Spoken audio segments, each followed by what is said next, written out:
नमस्कार, मैं हूं आपके साथ मीनाक्षी रजत और आप देख रहे हैं सिंहासन।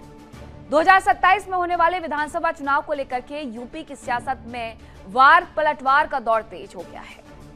विपक्ष राम मंदिर चढ़ावे समेत कई मुद्दों पर योगी सरकार को घेरने की कोशिश कर रहा है, तो सीएम योगी भी चुन चुन करके विपक्ष पर प्रचंड प्रहार कर रहे हैं। गोरखपुर में आयोजित कार्यक्रम में सीएम ने जहां 995 करोड़ से अधिक की लागत वाली 14 विकास योजनाओं का लोकार्पण शिलान्यास किया, तो दूसरी तरफ सपा कांग्रेस पर जम करके निशाना भी साधा। राम मंदिर के चढ़ावे से लेकर के विपक्ष के पीएम आवास के घेराव को लेकर के योगी ने सवाल खड़े कर दिए और उनके पुराने कार्यकाल की याद दिलाते हुए विपक्षियों को आईना दिखा दिया। सीएम योगी ने विपक्ष पर देश की कीमत पर सियासत करने का आरोप लगाया।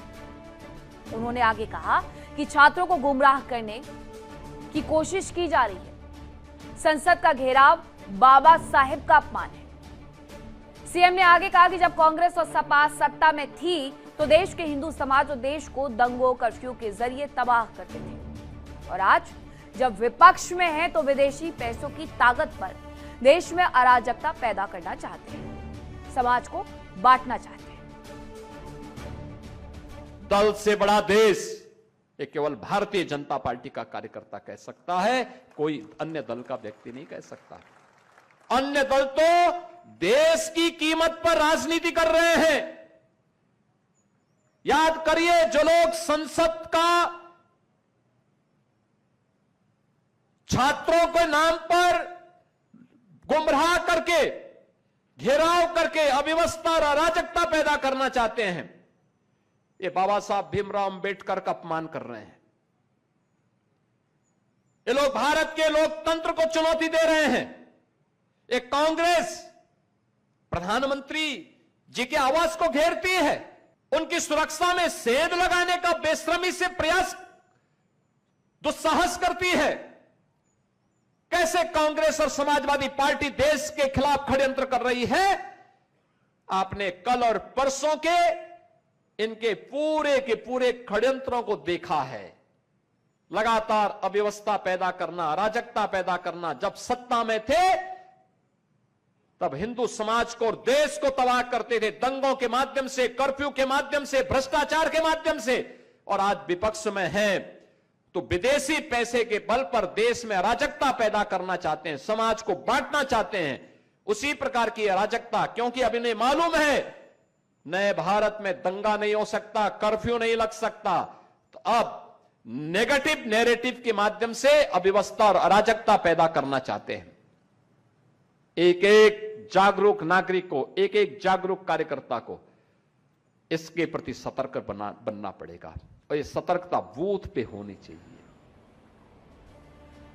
मुख्यमंत्री यही नहीं रुके, उन्होंने आरोप लगाया कि हिंदुओं के कत्लेआम पर विपक्षी नेताओं के मुंह सिल जाते हैं। बस इनका काम है नौजवानों, किसानों और छात्रों को भड़काना। बांग्लादेश में हिंदुओं के कत्लेआम पर, दलितों के कत्लेआम पर ये सभी दल मौन थे, किसी का मुंह नहीं खुल रहा था। पाकिस्तान में जब कत्लेआम होता है इनका मुंह बंद हो जाता है, लोग कुछ नहीं बोलते।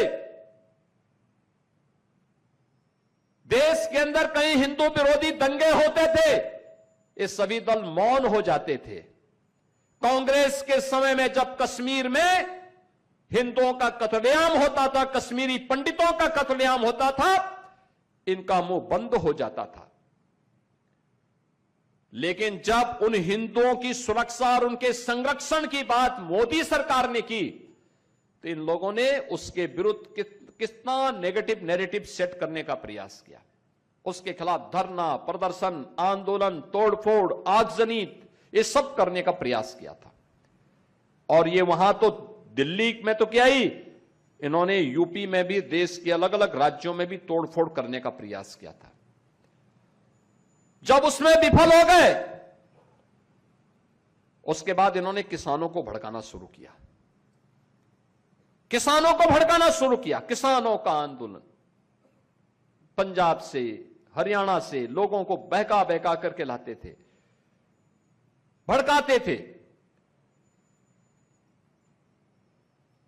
वहां भी जब किसानों की समझ में आया कि नहीं, ये लोग भड़काने का काम कर रहे हैं, गलत दिशा दे रहे हैं, फिर इन्होंने युवाओं को भड़काना शुरू किया, दलितों को, वंचितों को भड़काना शुरू किया, और जब उसमें भी फेल हो गए, अब छात्रों को इन्होंने अपना निशाना बनाना शुरू किया। बिल्कुल साफ है कि मुख्यमंत्री योगी आदित्यनाथ ने विपक्ष पर राजनीतिक हमले की धार तेज कर दी है।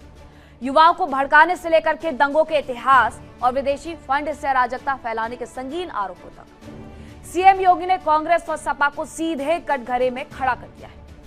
और इतना ही नहीं, राम मंदिर चढ़ावे के मुद्दे पर भी उन चेहरों को बेनकाब करने की कोशिश की है जो कभी राम भक्तों पर गोली चलाने के फैसलों से जुड़े रहे। सवाल यह है कि क्या युवाओं और छात्रों के मुद्दों को भुनाना विपक्ष की लोकतांत्रिक राजनीति का हिस्सा है, या फिर सीएम योगी के दावों के अनुसार विदेशी पैसों और एजेंडे के दम पर देश को अराजकता की तरफ धकेलने की कोशिश है। सवाल यह भी है कि जब सत्ता में थे तब दंगे और अब विपक्ष में है तो आस्था पर सियासत। आखिर राम मंदिर के चढ़ावे और श्रद्धालुओं की आस्था पर सवाल उठा करके विपक्ष कौन सा राजनीतिक एजेंडा साध रहा है, और ये सवाल सरकार पूछ रही है। मुख्यमंत्री ने जो प्रहार किया, सपा कांग्रेस पर चुन चुन करके हमला किया। उन्होंने कहा कि देश की कीमत पर सियासत विपक्ष की तरफ से की जा रही है, छात्रों को विपक्ष गुमराह कर रहा है, संसद का घेराव करके इन्होंने बाबा साहेब का अपमान किया है और पीएम की सुरक्षा में सेंध लगाने का बेशर्म प्रयास किया है। सपा कांग्रेस पर सीएम के आरोप है कि देश के खिलाफ षड्यंत्र किए जा रहे इन पार्टियों की तरफ से, और जब ये सत्ता में थे तो दंगों से हिंदू समाज और देश को तबाह करते थे, और अब जब विपक्ष में बैठे हैं तो विदेशी पैसों के बल पर देश में अराजकता फैलाने की कोशिश करते हैं। समय समय पर जाति, किसान, युवाओं को भड़काने का प्रयास ये करते रहते हैं। हिंदुओं के कत्लेआम पर विपक्षी नेताओं का मुंह बिल्कुल नहीं खुलता। सपा कांग्रेस और मुस्लिम संगठन विरोध करते हैं सीएए का, राम भक्तों पर गोलियां चलवाते हैं, तो किस मुंह से आस्था की बात कर रहे हैं? हिंदुओं की आस्था, नौजवान, किसानों के भविष्य के साथ खिलवाड़, ये कौन सी नई राजनीति है? अब इसी पर पूछूंगे मैं सवाल हमारे मेहमानों से। कौन कौन से मेहमान मेरे साथ जुड़ रहे हैं आपको परिचय करवाती हूं। मेरे साथ जुड़ रहे हैं बीजेपी से प्रवक्ता देवेंद्र प्रमुख, कांग्रेस से प्रवक्ता संजय चोकर, प्रवक्ता समाजवादी पार्टी से डॉक्टर निखिल खत्री, राजनीतिक विश्लेषक प्रियंका टंडन, सभी हमारे साथ जुड़ गए हैं। बीजेपी से ही पहले मेरा ये सवाल है देवेंद्र प्रमुख जी कि अगर कोई विपक्ष का नेता आकर के विरोध दर्ज करवाएगा, प्रदर्शन में शामिल होगा, तो वो पहले दंगा फैलाता था और अब लोगों को भड़का रहा है, क्या ये सही है? विपक्षी नेताओं पर पहले तो ये सवाल खड़े होते हैं कि आप लोग आकर के कोई विरोध दर्ज नहीं करवाते, और जब वो करवाते हैं तो इस तरीके के आरोप लग जाते हैं। देखिए मीनाक्षी जी, जो भी चीज है जो तथ्य के साथ आती है जब भी वो कहीं एविडेंस के साथ आगे जाती है। आज हम आपके चैनल पर जो चर्चा कर रहे हैं, इससे पहले भी जो चैनल्स डिबेट में चर्चा चल रही हैं, अलग अलग चर्चाएं होती हैं, सरकार से क्वेश्चन बनता है, वो अच्छी बात है, सरकार की जिम्मेदारी है जवाब देना।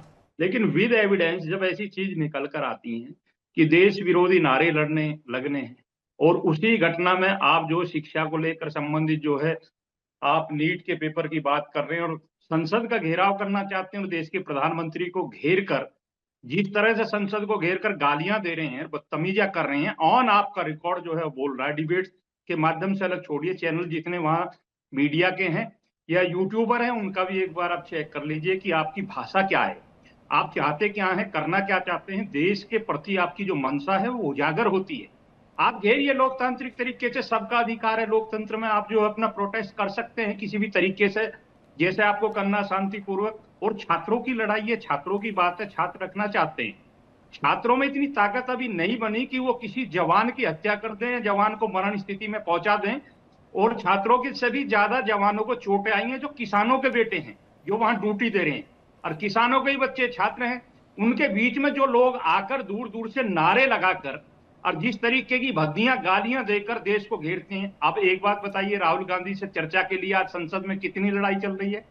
आज माननीय सांसद रामवीर सिंह विदोड़ी जी का एक मार्च था अपने सांसदों को लेकर, और संसद के बाहर खड़े होकर ये चैनल और टीवी में आप देख रहे हैं बराबर, वो कह रहे हैं कि आइए चर्चा करिए।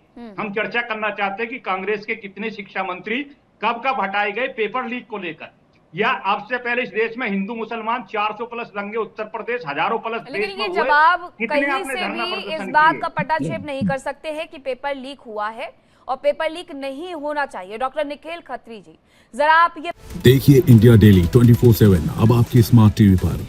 इंडिया डेली मौजूद है सभी डिजिटल प्लेटफॉर्म पर लाइव और लगातार। इंडिया डेली 24/7 हर दिन राष्ट्र को समर्पित।